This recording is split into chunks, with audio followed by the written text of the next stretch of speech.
The network is dead. The wireless dream has ended. An age of fear, ultra-violence, and cybernetic augmentation has begun. Among the ruins of the old world stands a monument to progress. The cursed city. Monolith.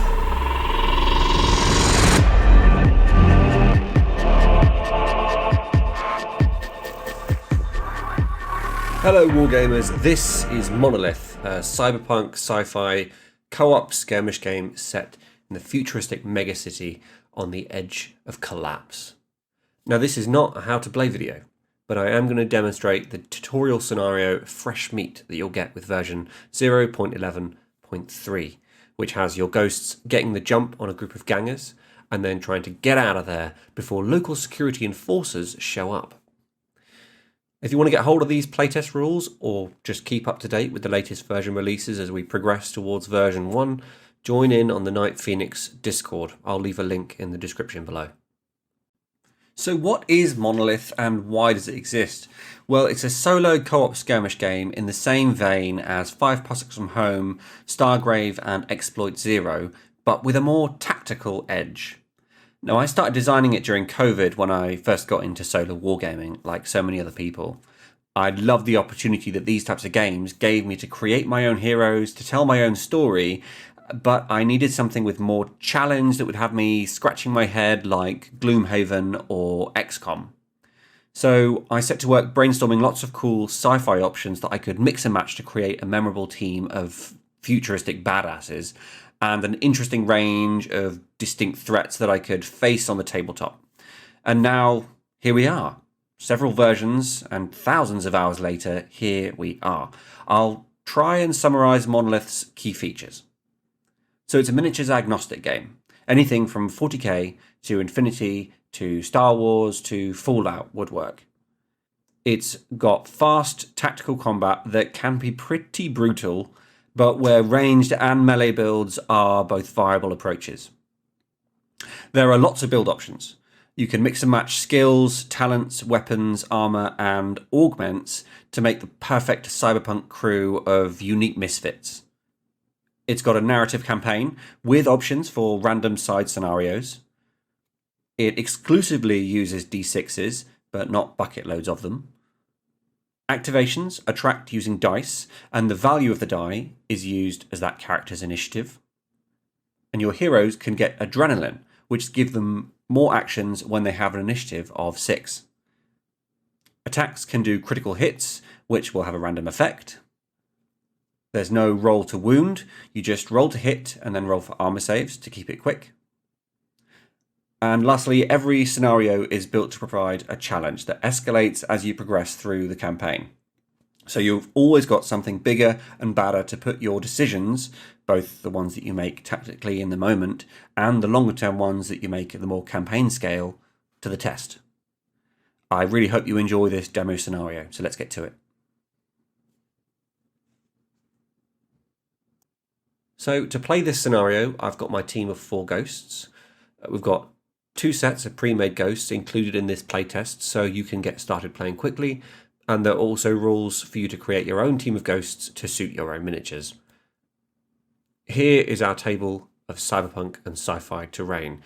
We've got some D6s, some tokens to represent the various effects from critical hits, our ghosts, and the starting group of gangers. I've also printed out a handy cheat sheet that comes with the current version and our ghosts' character sheets. So the scenario, shown here, has told us how to place our terrain and miniatures, and we can get right to the first round.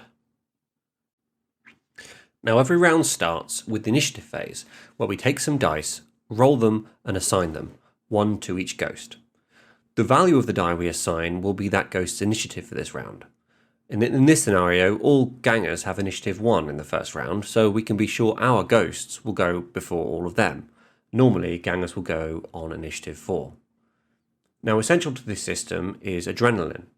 Now, we've just assigned a 6 to one of our ghosts. That means that they will get to perform 1 additional action during their activation, going from the regular 2 actions to 3. And now I'm checking to see the wit skill of Ash and Keys, the two at the back. Since their activation die is equal to or less than their wits, we get to re-roll it and see if we can get something better. A shame. No 6s. So take a look at the list of 4 actions there. Dash, focus, interact and shoot. Obadiah, since he's the first person to act, is going to perform 3 dash actions. 3 actions because he's got adrenaline. He rolls a d6 each time and adds 2 because his speed is 2 and moves that many inches. Let's see where he ends up. There. Hiding behind the Wayland-Yutani screen. Hopefully not going to get shot at. Now, because Obadiah is finished, we can get rid of his activation die and look at whichever model is going to go next, which is going to be one of our ghosts on 4. We choose to move Keys. She dashes 4 inches forward and takes position behind the purple car. Now, Keys has a carbine. She's rolling 2 dice, trying to get 4s, because that's the ganger's evasion. No 4s. Brilliant. And no rerolls from her shoot skill. So it's Zero next. He's going to take a dash action. Rolls a d6. He can move up to 5 inches. Decides where he's going to move. Looks like he takes cover behind that screen there. And then draws line of sight to the ganger elite at the back. Now this is good for him. He rolls 1 die. It's a 2. That would normally miss, but because your shoot skill is high enough, he rerolls 2s. Gets a 4. That's a hit. That's the ganger's evasion. Now he does 1 damage for the weapon, plus 1 because he has the sniper talent, which means he does 1 extra damage with precise weapons against models further than 18 inches away. So well done, Zero. So last to go is Ash. As I said, all the gangers have initiative 1, so she gets to go on initiative 3. She gets some 4 inches of movement. She's deciding what to do. She's going to left flank or right flank. She decides to go right flank. And we'll make a double move to move up into a nice safe space. So now it's the ganger's turn on initiative 1. We're going to start just front to back. The first one is going to perform a dash action to try and get into some cover. Moves up in front of this big lorry here. And then we'll attempt to take a shot at the exposed Keys. Well, not that exposed because he'll need 6s to hit because she's in cover. That's a 6. He hasn't got any shoot skills, so he's got no rerolls. So the 6 will do 1 damage, but Keys has an armor save of 5+, which she fails, and she takes 1 damage. So the next ganger moves up to this corner here, falls on his head, but will stand back up, take a shot, and miss. So now we've got another ganger with a shotgun. He's going to take a dash move, try and get round the corner to see Obadiah. Doesn't quite make it, so he runs a bit further and takes a cover position, flanking Obadiah. Let's see if that works out well for him. So another ganger moves, this one with a carbine, rolls a 6 on his dash action to get up behind that lorry. Can see Zero, our sniper, but needs 6 to hit him in cover. That's a 6. That's 1 damage to Zero, and he has no armor. So last one to go is the ganger elite, and he's going to dash twice, moving around this corner, falling over, and then righting himself. And that is the end of round 1. Everyone's gone, so we up the tracker to round 2. So we roll all our 4 activation die again. We've got a 1. We can give that to either Keys or Ash because they've actually got some level of wits. We're going to give it to Ash so she can re-roll it. We'll give the 5 to Zero. We'll give the 3 to Keys. And we're going to give the 4 to Obadiah. So Ash re-rolls her initiative die and gets a 2. That's not much better, to be honest. The gangers go on initiative 4, so we've got Zero to go first. You can see that ganger hiding behind the lorry who shot at him, so he's going to fire back. He's going to focus first, which means he needs a 5 to hit someone in cover.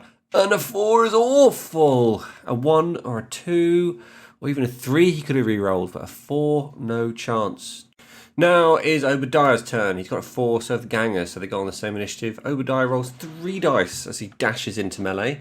He only needs 3s to hit, and he's got a fight skill of 2, so he re-rolls the 2.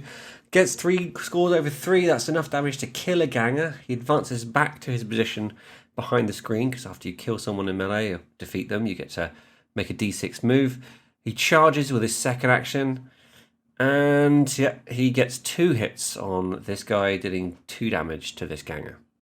So now it's the ganger's activations, and since this guy's taken more than half his health, he has to make a morale check. He rolls a 1. He's got no wits to re-roll it, so he's forced to run away at full distance, so he moves a full 8 inches away. The next ganger moves a couple of dash actions to get away from the encroaching Obadiah. but rolls pretty badly, so only moves twice. The next ganger moves once quite far, turns around and fires his carbine, hitting Obadiah once with the 5. Obadiah makes the armor save, but fails it. He's only got a 4+ save. So the ganger leader has gone round the corner and charged at Ash. Now the ganger leader has a hand weapon, which is 2 dice in melee. Obadiah had a great weapon, which is why he was rolling 3. The ganger leader will need 3s to hit Ash in melee. He rolls 2 5s. That's 2 hits. That's going to be 2 damage. Now, Ash's armor save is a 6+, so she gets to make 1 roll for each damage she took. That's no 6s. She'll take the full 2 damage. That's a shame. But she will get to counter. In melee, you get to counter back. She only hits on 6s. A 1 is not going to do it, and she's got no fight skill, so she can't re-roll the 1. So now it's Keys. She is going to dash out to the side. She gets 7 inches of movement, takes a nice clean angle on that ganger with only 1 health left and hits one of her carbine shots on a 5. I'm just adding in some little blood splats there to remember where they died. Next is Ash. She dashes backwards out of melee, turns, fires her pistol.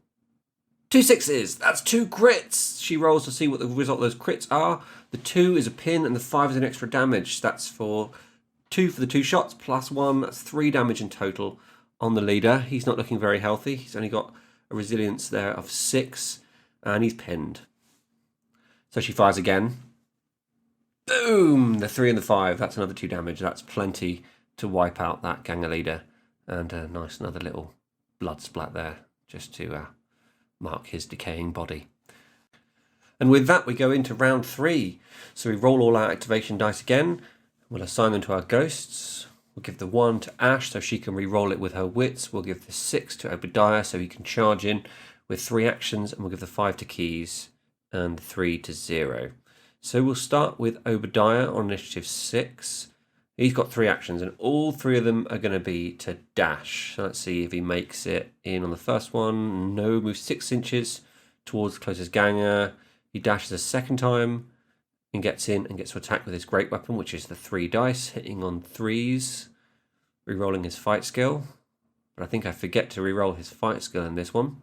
So he just does 2 damage, and then he takes his 3rd dash action and dashes towards the other ganger, hoping that morale will take care of the one with 2 damage. Rolls 3 attacks. I think I remember to roll the 2 here. Re-roll it with the skill. That's 3 hits. Doesn't even need to roll for the crit on the 6.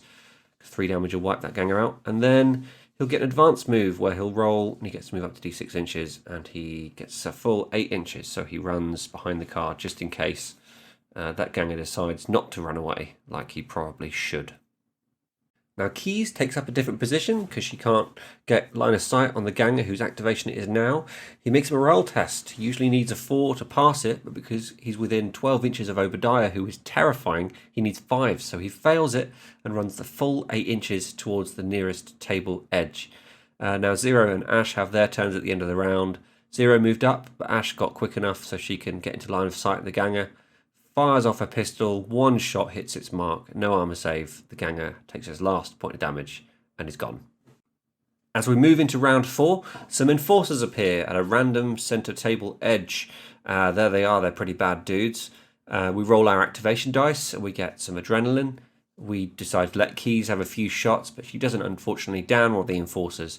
And at that point I decide to call it a day and run all of my ghosts off the board since the exits are now open from the end of round 3. And with no more ghosts on the table, that's the end of the scenario.